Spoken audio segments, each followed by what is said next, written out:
தருமபுரி மாவட்டம் ஈழத்தமிழர் முகாம் வாணியார் முகாமைச் சேர்ந்த சகாயநாதன் ஆகிய நான் விஜய் சார் அவர்களுக்கு மனமார்ந்த வாழ்த்துக்களை தெரிவித்துக் கொள்கிறேன்.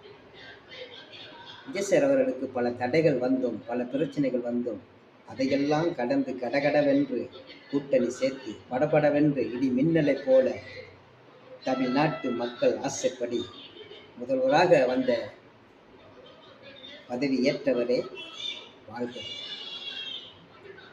மக்கள் நெஞ்சத்தில் குடியிருக்கும் மக்கள் நாயகனே நீங்கள் வாழ்க. உங்களுடைய சேவை இந்த தமிழ்நாட்டுக்கு தேவை. இருப்பினும் நாங்கள் ஈழத் தமிழன், எங்களுக்கு குடியுரிமை இல்லாத போதும்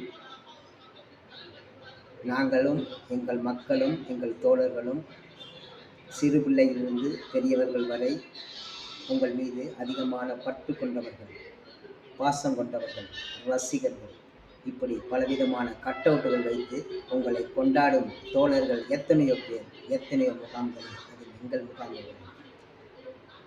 நீங்கள் முதலமைச்சராக வருவதற்கு முன்பதாகவே பட்டாசுகள் வெடித்து கேக்குகள் வெட்டி கொடுத்து பலவிதமான கொண்டாட்டங்களை கொண்டாடியவர்கள்.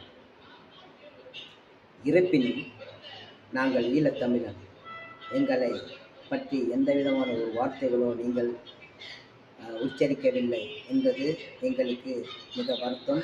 இருப்பினும் நாங்கள் ஒன்றை மட்டும் தெரிந்து கொள்கின்றோம். நீங்கள் சொன்ன வார்த்தையை நாங்கள் நினைவு கூறுகிறோம். என்னவென்றால், நான் சொல்லுவதையும் செய்வேன், நான் சொல்லாததையும் செய்வேன் என்று நீங்கள் கூறினீர்கள். அந்த சொல்லாதது அது எங்களுக்காகவும் இருக்கலாம் என்பதை நாங்கள் நினைத்துக் கொள்கிறோம்.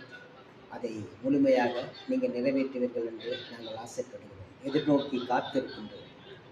எங்களையும் எங்கள் மக்களையும் நினைவு கூர்ந்து எங்களுக்கு தேவையான, எங்கள் மக்களுக்கு தேவையான எல்லாவற்றையும் எங்களுக்கு ஊற்றி செய்ய வேண்டும் என்று உங்களை இருக்கரம் கூட்டி கெஞ்சி கேட்டுக்கொள்கிறோம்.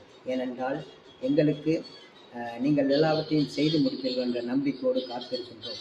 இருப்பினும் நீங்கள் இடரில் விழுந்த போது கொடுக்கி உங்களுக்கு ஆதரவாக வந்த இடதுசாரி கட்சிகள் அனைவரும் உங்களுக்கு ஒத்துழைப்பு கொடுத்து உங்களை பலப்படுத்தி நின்றார்கள், நிற்க வைத்தார்கள். அவர்களுக்கும் உங்களது மனமார்ந்த மண்டிய மக்கள் சார்பாக நான் கேட்டுக்கொள்கிறேன். இருப்பினும் எங்களுக்கு உறுதுணையாகவும் எங்களுக்கு ஒரு நல்ல ஒரு கேடயமாகவும் இருந்து எங்களுடைய எல்லா வசதி தேவைகள் எல்லாவற்றையும் பூர்த்தி செய்து எங்களையும் நீங்கள் நினைவு கொள்ள வேண்டும் என்பது எங்களுடைய மக்களுடைய கோரிக்கையும் என்னுடைய கோரிக்கையுமாக இருக்கிறது.